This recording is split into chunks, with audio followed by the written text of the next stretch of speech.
រឿងមត្តគណ្ឌលី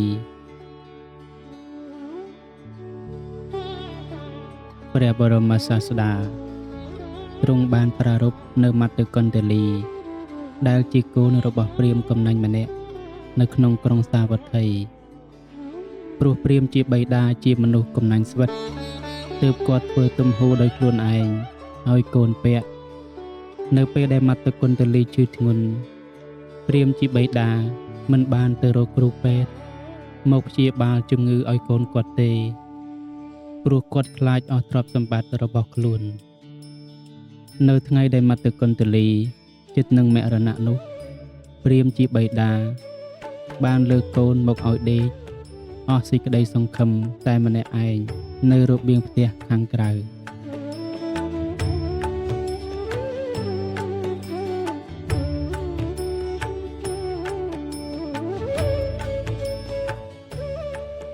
សម័យនោះព្រះសាស្តាទ្រង់បានបញ្ចេញព្រះរស្មីទៅដើម្បីឲ្យមត្តគណ្ឌលីបានឃើញមត្តគណ្ឌលីឃើញព្រះរស្មីរបស់ព្រះអង្គហើយ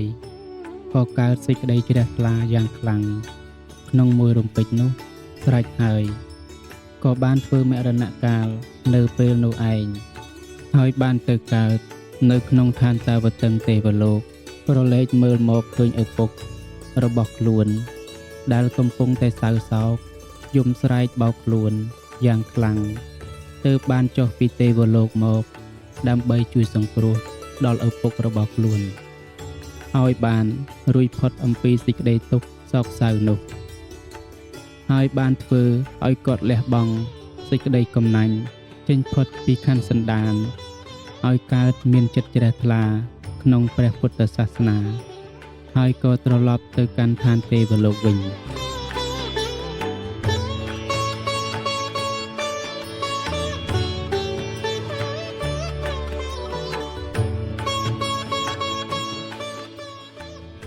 លុះព្រឹកឡើង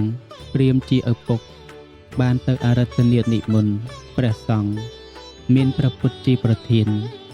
ឲ្យទទួលនៅផតតាហារក្នុងផ្ទះរបស់ខ្លួនហើយបានក្រាបទូលសួរអំពីការដែលកូនរបស់ខ្លួនគឺមត្តគណ្ឌលីគ្រាន់តែធ្វើចិត្តឲ្យជ្រះថ្លាចំពោះព្រះពុទ្ធជាម្ចាស់តែម្យ៉ាងប៉ុណ្ណោះមិនបានធ្វើកុសលអ្វីដទៃក្រៅអំពីនេះទេ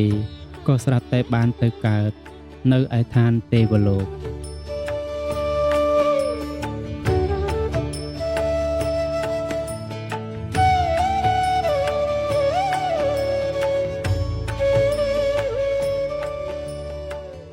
ព្រះបរមសាស្តាទ្រង់បានអធិដ្ឋានឲ្យមត្តគណ្ឌលីទេវបុត្រចុះមកសម្ដែងរឿងពិតដល់ព្រាហ្មណ៍ជាឪពុកនិងពួកមហាជនបានឃើញជាក់ស្ដែងហើយព្រះអង្គត្រាស់ប្រកាសថានេះថាមនោពពាំងកមាធម្មាមនោសេថាមនោមយាមនសាជេបសន្នេនៈភាសតិវា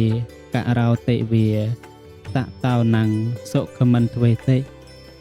ឆាយាវៈអនុបាយនីធម៌ទាំងឡាយមានចិត្តជាប្រធានមានចិត្តប្រសើរបំផុតសម្រាប់មកអំពីចិត្តបើបុគ្គលមានចិត្តជ្រះថ្លាហើយទោះបីនិយាយក្តីធ្វើក្តីក៏ល្អទាំងអស់ព្រោះសេចក្តីល្អនោះឯងសេចក្តីសុខរមែងតាមជាប់បុគ្គលនោះដូចជាស្រមោលដែលអន្ទោលទៅតាមប្រាណយ៉ាងនោះឯង